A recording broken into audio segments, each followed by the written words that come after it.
More on this story, we can bring in Jean-Pierre Cabestan, researcher at the Asia Center think tank based in Hong Kong. Thank you very much for joining us here on France 24. In your opinion, why was Article 23 rushed through? Well, I think Beijing gave clear instruction to adopt this Article 23 legislation as soon as possible, to have it outside of its way. I think on the Beijing side and the Hong Kong authority side, the idea was to reassure the business community as soon as possible and to go back to business as usual as fast as possible in the context of economic slowdown, less attractiveness of the Chinese economy.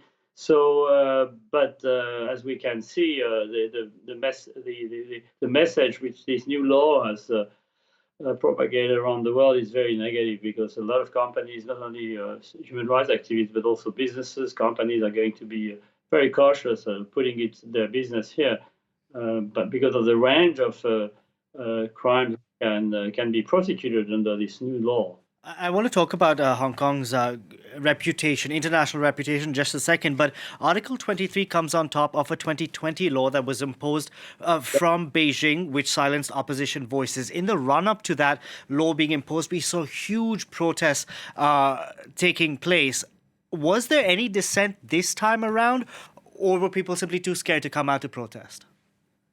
I think people are too scared, and that's why I think the real game changer was the initial 2020 national security law imposed by Beijing, drafted by Beijing and imposed by Beijing. And since then, as you know, a number of things have been criminalized and deemed as sedition by the authorities. It's clear that today, even prior to the enactment of this new Article 3 legislation, it was impossible to criticize the Communist Party. It's impossible to commemorate the 89 June 4th massacre.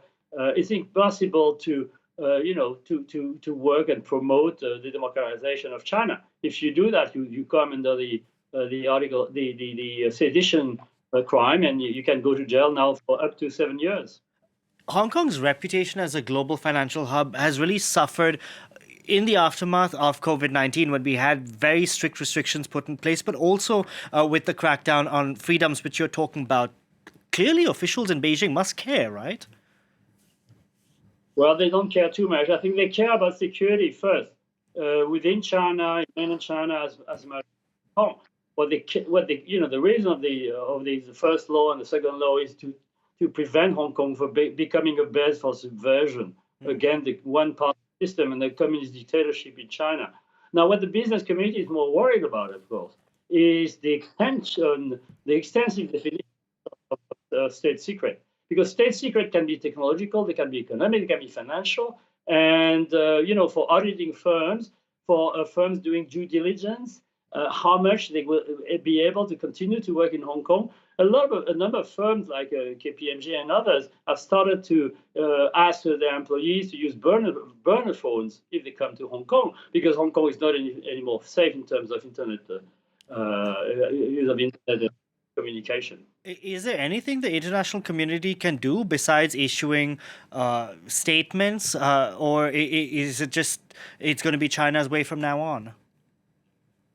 Nothing except boycott Hong Kong, except go to Singapore instead of Hong Kong, go elsewhere in Asia. I mean, to be fair, we did see, for example, the US star Taylor Swift, who performed all her concerts in Singapore. And I mean, Hong Kong 10 years ago used to be the envy of Singapore.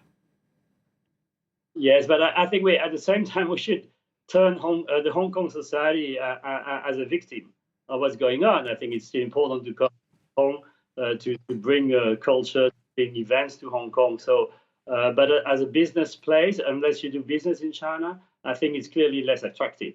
And in the current slowdown, quite a number of firms are going to think twice before investing in Hong Kong, let alone investing in. Jean-Pierre Cabestan, we're going to have to leave it there. Thank you very much for joining us on the program today.